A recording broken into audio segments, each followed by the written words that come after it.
Good morning, Year 4. So today we are continuing with our new topic of myths and legends. So a quick recap, what do you know already? Have a little reflect on what you learnt yesterday in your research for your non-chronological report. What do you know now that you didn't know before? And what features might we see in a legend? So in the story, what might you expect to see? What characters might we have, or what setting may it be based in? What vocabulary might we see? Okay. So today you are going to learn about two myths and legends, and as you learn about each story, I want you to think about whether there are any similarities between them and what those similarities are. So what features can we identify? So the questions I want you to think about then, as we read each legend, are: who are the main characters? Where is it set? So what sort of time? So when in history is this legend set, and where? What place? What's happened in the story, and did it end happily? Was any of it true? So some extra questions for you to think about there. So these are the few questions you need to think about as you read or listen to the legends. So first of all, we have the legend of King Arthur. I have attached this to our Waterside website for you to read for yourself, and it is also on the flip chart in front of you. So I'm going to read it through and you can follow along with me, or you can whiz on forward to the next part of the flip chart if you wish. The legend of King Arthur. Many hundreds of years ago, King Uther of the Britons had a son called Arthur. Because of the many wars with the Saxons, Uther gave his son to Merlin so that he could be raised in safety. When King Uther died, nobody knew that he had a son.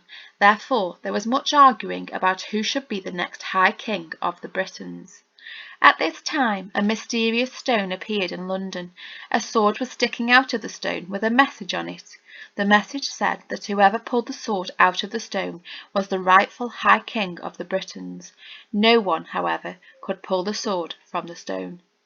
Aged 15, Arthur came to visit London. When he saw the stone, he approached it and pulled the sword out easily. Soon after, Arthur was crowned High King of Britain.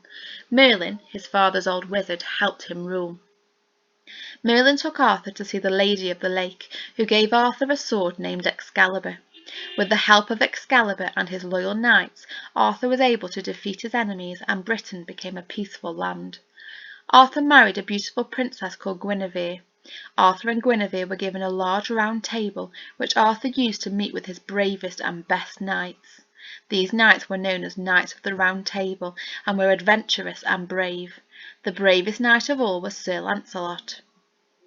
Sir Lancelot and Guinevere fell in love and would meet secretly away from the palace. When Arthur discovered this, Sir Lancelot and Guinevere escaped to Brittany. Arthur chased them, leaving Mordred, one of his knights, in charge of his kingdom while he was gone. Arthur found and killed Sir Lancelot and imprisoned Guinevere. While Arthur was away, Mordred declared himself High King and built his own army. Arthur returned and his army battled with Mordred's. Arthur finally killed Mordred with his sword Excalibur. Unfortunately, Arthur himself was badly wounded. He knew he would die very soon, so he gave Excalibur to his knight, Sir Bedivere, and told him to return it to the Lady in the Lake. Sir Bedivere did not throw Excalibur into the lake and hid it instead. When he returned to Arthur, he told him he had thrown it into the lake. Arthur did not believe him and told him again to return Excalibur to the lake. As Sir Bedivere threw Excalibur, he was amazed to see a hand emerge from the water to catch the sword. It was the hand of the Lady of the Lake. When he returned to Arthur, he told him what he had seen.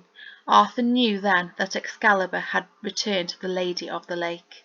Arthur was laid in a boat and he drifted off on the lake and died. His body was never recovered. According to legend, he is awaiting the call of the Britons, ready to return in their time of greatest need. Okay, so now we have read the legend of King Arthur. I want you to answer these questions in your book. Who were the main characters? Where is it set? The time and the place. What happened in the story? So a very quick summary. So 2 or 3 sentences. Did it end happily, and was any of it true? So maybe you might do a little bit of research there, or could you think about the characters? So there are knights in King Arthur's story. So were knights part of history? Were they true? Were they factual? Okay, moving on, we are looking at another legend, and this is the legend of the Trojan horse. Now you can watch this legend on YouTube. I've attached the link or the QR code for you to listen to and watch the Trojan horse story, or you can read it with me. So again, I will read it for you now, and if you want to move on to the questions, that is fine. You can move along through the video, or you can listen and move along with me. Once upon a time, a long time ago, there was an ancient city named Troy. Troy was located on the coast of Turkey, across the sea from the Greek city-state of Sparta. In those days, people used to build walls around their city to help protect them. Some walls were only a few feet high, others as much as 20 feet high. The people built gates in the wall. The gates could be opened to let people inside the city. In times of war, the gates could be closed and locked to stop intruders from getting inside. Along the wall, inside of the city, a set of stairs wound up to the top. Warriors could stand at the top of the stairs and shoot arrows down at intruders who were trying to get inside the city. There were also holes built high on the wall. Archers could shoot arrows through the holes as well. If the wall was high enough and strong enough, it could do a pretty good job keeping intruders from coming inside. The walls around Troy were very high and very strong. According to the legend of the Trojan horse, for 10 long years the Greeks had been trying to get over the wall around the city of Troy. But the Greeks could not get over the wall, and the Trojans could not drive the Greeks away. Year after year they fought, and year after year neither side won. One day a Greek general, Odysseus, had a tricky idea. "Let's pretend to sail away," he suggested. "We'll leave a gift for Troy, a gift to announce the end of the war, a wooden horse with 30 men hidden inside. At night these men can sneak out and open the gate of Troy." That was the way things were done back then. When you admitted defeat, you supplied a gift. It could be a gift of money, art, slaves, anything really. It made sense to leave a gift of art. The Greeks were famous for their art. The Greeks thought it was a brilliant idea. They had their best artist build the horse. It was a magnificent horse. When it was ready, the Greeks brought the huge wooden horse as close to Troy's city gates as they could get, without being shot full of arrows. The Greeks pretended to sail away. When the Trojan archers at the top of the stairs saw the Greeks leaving, they could not believe their eyes. Were the Greeks giving up at last? Had the Trojans won the war? It certainly appeared so. The Trojans dragged the horse inside their city and closed the gates. Some people wanted to burn the horse, which would have been a sad fate for the Greek soldiers hidden inside, but the Trojan people said, "No, it's too beautiful. We'll keep it forever as a reminder of our victory." The Greeks had counted on that reaction.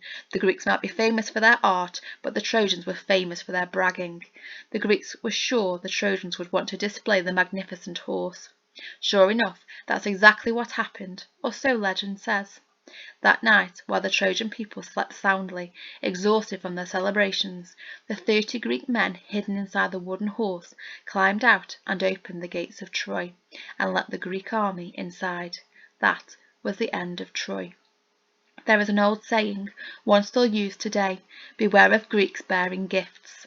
That old saying refers to the legend of the Trojan horse.